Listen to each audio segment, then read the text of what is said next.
Today I'm going to talk about feline calicivirus. Feline calicivirus, also known as the FCV, is a common respiratory virus of the cat that is highly contagious and belongs to the member of Calciviridae. One of the most important things that I want to highlight is that feline calicivirus FCV can coexist with the feline rhinotracheitis virus, also known as a feline herpes virus. The point of the differentiation can lie in the predilection site, as in FCV we can see that the lesions are mostly in the mouth, and it also affects the lungs, leading to the pneumonia. In case of feline herpes virus, it mostly affects upper respiratory tract. The next question is how feline calicivirus spread. As I've already mentioned that feline calicivirus is a contagious disease, so it spreads through the direct contact with the infected cat, its saliva, nasal secretion, urine, or sharing of the food bowl, litter boxes, clothing, and bedding with an infected cat. This is often one of the most overlooked point that the cat owners usually do not see or check that if their animal is in contact with an infected animal. The signs and symptoms of the feline calicivirus: cat can suffer from fever, loss of appetite, sneezing, nasal discharge, conjunctivitis, mouth and tongue ulcers, loss of appetite. So most of the cases I have attended, they have the watery and the nasal discharge at the start, and then sores in mouth and tongue, and then ultimately you can see a progressive disease. In the progressive form, it can show the severe symptoms like the pneumonia and leg pain and even Bing syndrome. This is the pictorial representation of the feline calicivirus. You can see that on the bottom right there is conjunctivitis, and also on the left you can easily see the conjunctivitis in the eyes of the cat suffering from the feline calicivirus. The discharge in the start is watery basically, but the severity and progression of the diseases can be pus-like discharge from the eyes. You can see the nasal discharge. Also, there are the sores in the gums and mouth in this picture.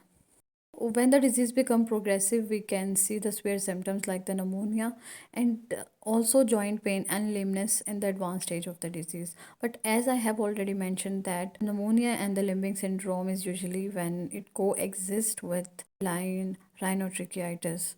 So in 50% cases, we have isolated feline calicivirus from the samples when there is pneumonia, but in the cases where there is limbing syndrome, we have observed herpes virus and feline calicivirus together. Next question is how can we prevent the feline calicivirus? So prevention is always better than cure.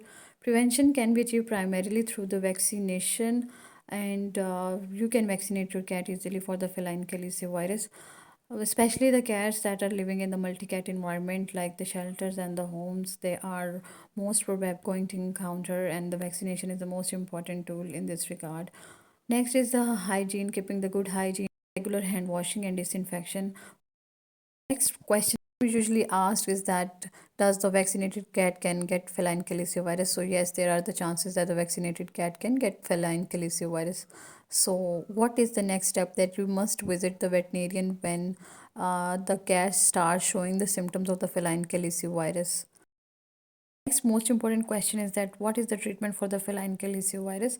There is no cure treatment available for the feline calicivirus, but yes, we can provide supportive care to the cat once it shows the signs and symptoms of the FCV.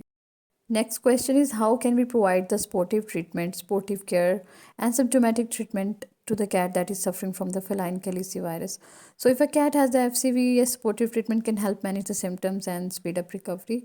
We can provide fluid therapy to keep the hydration status, as a cat is anorexic, it is not eating something, and also if it has lost already a lot of fluids, and normally the cat start feeding after 2 to 3 days of the fluid therapy. So at that point we can offer it highly palatable, or we can hand feed cat to provide the nutritional support.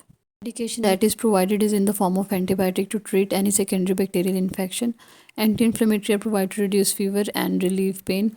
We can also provide antihistamines to reduce nasal congestion and any allergic reaction.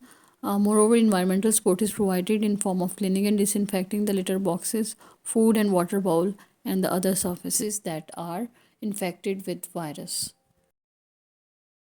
This is all about FCV. If you have any question about feline calicivirus, you can comment down below.